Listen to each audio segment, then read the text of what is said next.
Hello everyone, welcome to my channel.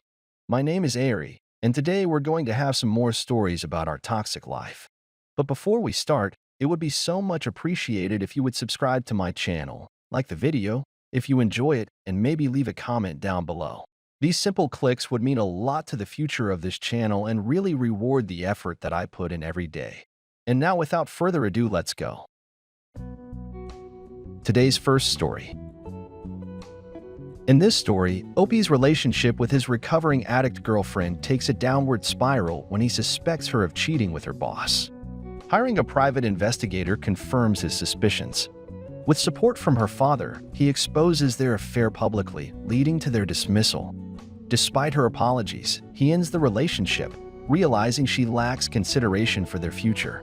Now let's get into the story. When I met my girlfriend, she was a recovering addict. It had been a year since she used anything, but neither of us had jobs or a very positive outlook on life. We were both scorned, and it was hard to find motivation to succeed in a selfish, materialistic world. As we fell in love, I started to find hope in the future. I didn't want to stay in the same place we were, so I encouraged her to get a job with me. She got hired at a fast food place after I was hired at Walmart. Having jobs really inspired us and made us feel like we were putting our sketchy, lonely past behind us. We moved into the upstairs floor of her father's house. He saw us improving ourselves and thanked me. He said I put a sparkle in his daughter's eye. One night, I was driving my girlfriend's father's car to pick her up from work. As they closed the restaurant, I saw how physically close her boss was to her. They stood so close, side by side. They were touching. He was pretty good-looking and tall. I was getting slightly jealous even before I saw him kiss her hand goodnight. When she got into the car, she was blushing. I asked what the hell that was all about, and she told me he was just an awkward, wannabe gentleman. So I let it go. She continued working there for a while, and each time I'd pick her up until she said she could get a ride home from her coworker, who she claimed was female. When she started coming home extra late all the time, I knew something was up. Her shifts were supposed to vary, so she wasn't always the one closing. Another thing that hinted towards her infidelity was her giddiness. She didn't care what I was up to in life. She was just giddy and didn't really give a reason why, besides that she was enjoying life. I felt that joy too because I was hopeful for us. But that feeling turned into worry. Worry that her boss was the one making her giddy. Without much thought, I hired a pie. Actually, it took a lot of thought. I never did it before, but I didn't really let myself think that I suspected my girlfriend of full-blown cheating. She wasn't acting guilty, just happy. You can imagine my surprise when the pie returned with incriminating evidence. The next day, while my girlfriend was back at work, he showed me the pictures he took of them the night before they left work together. Hand in hand, he drove her to his house, where they happily went inside for an hour and a half. The pie was able to sneak around the house until he found a small sliver of space through a lacy window curtain where he took a picture. My girlfriend was topless on top of her boss, like she didn't have a care in the world. I was in shock. My girlfriend's dad returned home and asked me what was going on. I told him, but didn't show him the pictures. He believed me and calmed me down. He told me there was hope in my future and reminded me that I was the only one that could decide where my heart was. So at that moment, I took it back. It might seem silly, but that gave me the strength to fight through this. Her dad told me that he'd make her move out so I could have the upstairs to myself. I was so relieved to have him on my side. I printed copies of the photos and drove to Wendy's. I started handing out pictures to the employees and patrons, anyone that was willing to grab a picture from me. My girlfriend and AP were the last to receive pictures and realize in horror that everyone else was seeing the same thing. I told my girlfriend to turn her picture over where I wrote that her dad was kicking her out of the house. AP had the nerve to tell me that I couldn't do this. I looked him straight in the eyes and told him I would have my revenge. My girlfriend just turned red in the face and screamed for him to come back. She followed him out to the parking lot under the watchful eyes of several people. He ignored her completely and could be seen through the windows driving away, leaving my girlfriend standing in the parking lot sobbing. I didn't care. I went home. The pictures were on the internet for her family, friends, and employer to see. They were both fired. My girlfriend showed up at the house begging me to take her back.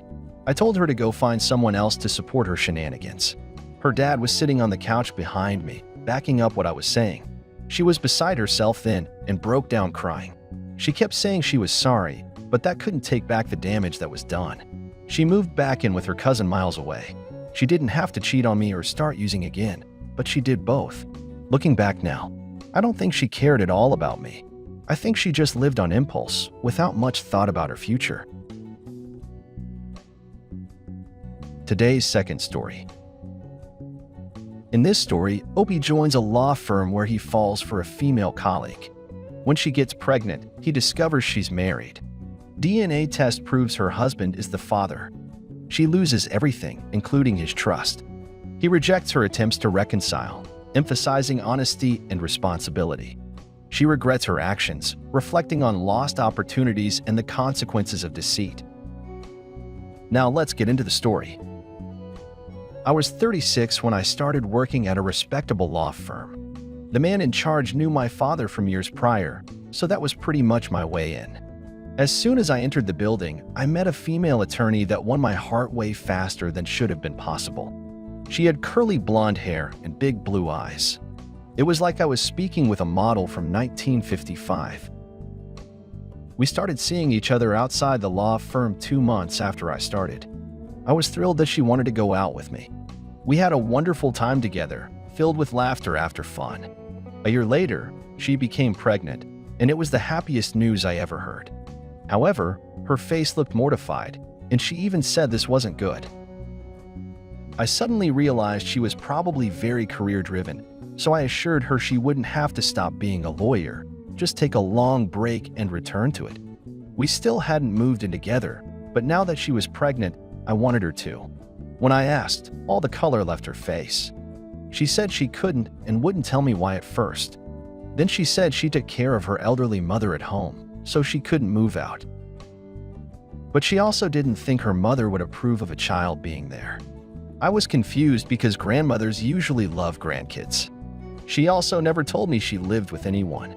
Another thing struck me funny, but I just couldn't place what it was. Somehow I knew her story wasn't true. I asked if I could go with her to tell her mother the good news and introduce myself. She got sick right there, but blamed morning sickness. She said she'd rather handle this herself. I was pretty upset and uneasy. I wanted this child more than anything, but she seemed inconvenienced and distant from me.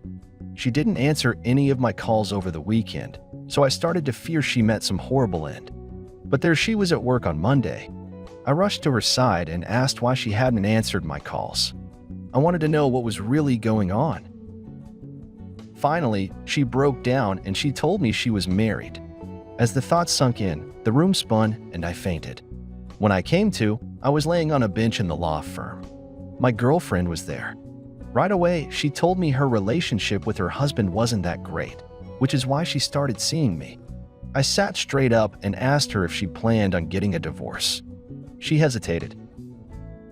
I didn't think it was because she had feelings for this guy, but because of the image she tried to present. And maybe she enjoyed the home and routine they had together. I couldn't bear to think she still loved this guy or was still having intimate with him, but that's exactly what it was. She went home and told her husband that night that she was pregnant with his child. He is ecstatic and posts it on the internet. I found the post and sent him a message. I explained that his wife had been seeing me since a little over a year prior and she knew this baby was mine. I sent him pictures of us together. After that, he demanded that she comply with the DNA test. During the time it took for that to come back, we both distanced ourselves from this woman. She was apparently willing to lie and cheat. She was miserable and even asked me if she could sleep over. I told her no, even though it was hard to say that. I knew I could find a woman that was honestly single and wanted to build a life with me. The DNA test results revealed that I was not the father. Her husband was. I didn't realize until the results came in that I didn't want to be a father yet, especially not with her. So I was obviously keeping my distance from her and told her so. Her husband filed for divorce, even though it was his child, because there was confusion about it in the first place. She lost everything since he was able to prove her infidelity with my pictures and the whole reason for a DNA test in the first place. After she was divorced, she drove the small moving truck with her stuff to my house as a last-ditch effort to get my forgiveness. When I answered the door, she told me I went to Great Lakes to free her from her husband so that she could move in with me, and now the day is finally here.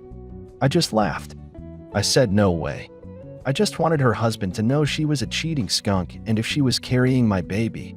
Since she wasn't, we had no reason to keep in touch. I slammed the door hard. I was hurt and mad.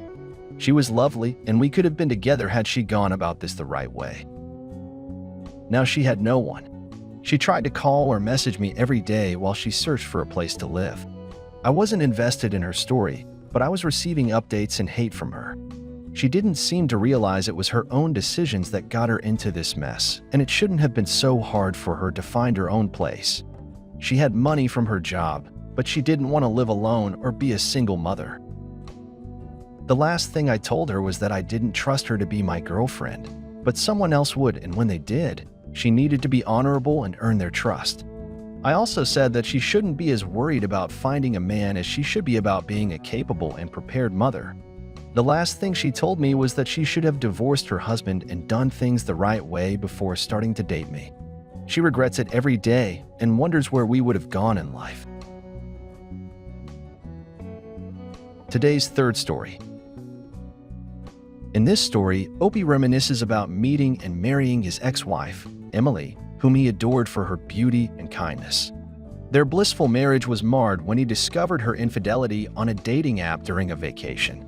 He confronted her and her family, leading to her disownment. Emily's affair ended in loneliness as her lover left her.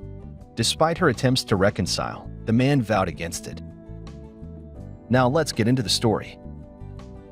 A 33 male was married to my ex-wife Emily, who was 27 as of the time we got married. When I met Emily, I was working as a contractor for a new construction site I was working at, and Emily just happened to live in one of the houses close to the site.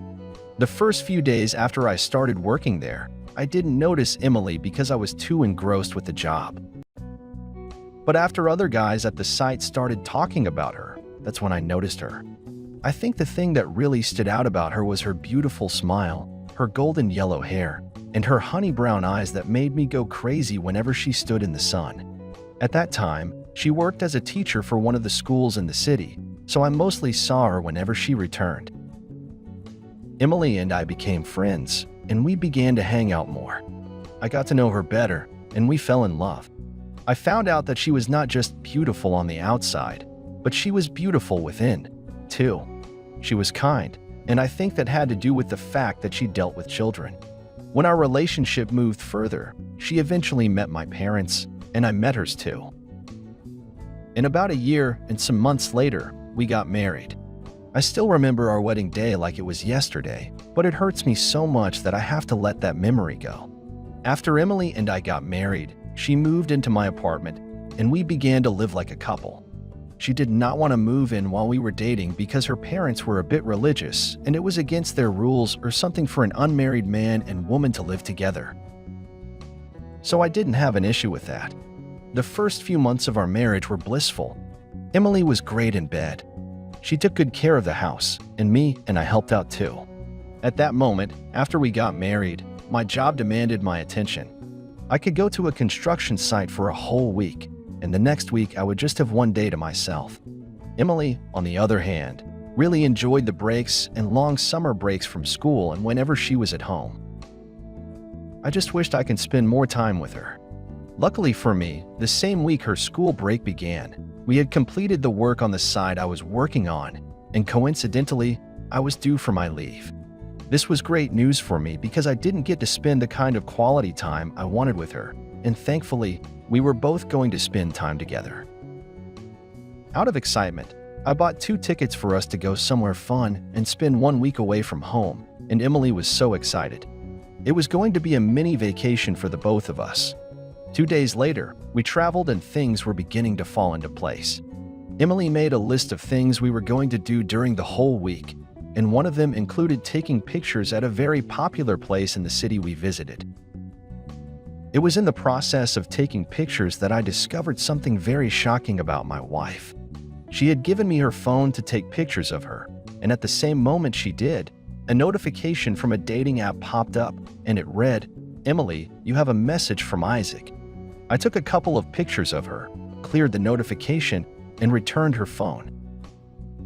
I took note of the name of the dating app, and I wrote it on my phone so I would not forget. You should know that by this time we were married for 2 years plus, and we had almost been together for 4 years. So the last place I expected Emily to be was a dating app. Finding this out ruined the rest of our vacation as I had to cook up a lie and say that my company needed me back, and they promised to make up for it when we returned. I found a way to get her phone, take screenshots of her conversation with the guy, and I sent them directly to myself on WhatsApp, and then I deleted every trace on both ends. After I did this, I told her we could go and visit her parents because it had been long, and she agreed. At her parents' house, we were all in the living room when I handed prints out of her conversation with her lover on the dating app to every member of her family, including Emily herself. I told them it was a project I was working on and I needed their opinions on it. When Emily recognized the conversation, she was shocked and began to cry. When she knew that I knew, she said she did it because I was barely home and she needed a companion. And the guy always returned to her messages fast, unlike me. Well, in the end, her parents disowned her, and they were so disappointed in her. That wasn't all. The person she was cheating on me with also left her when he found out she was going through a divorce.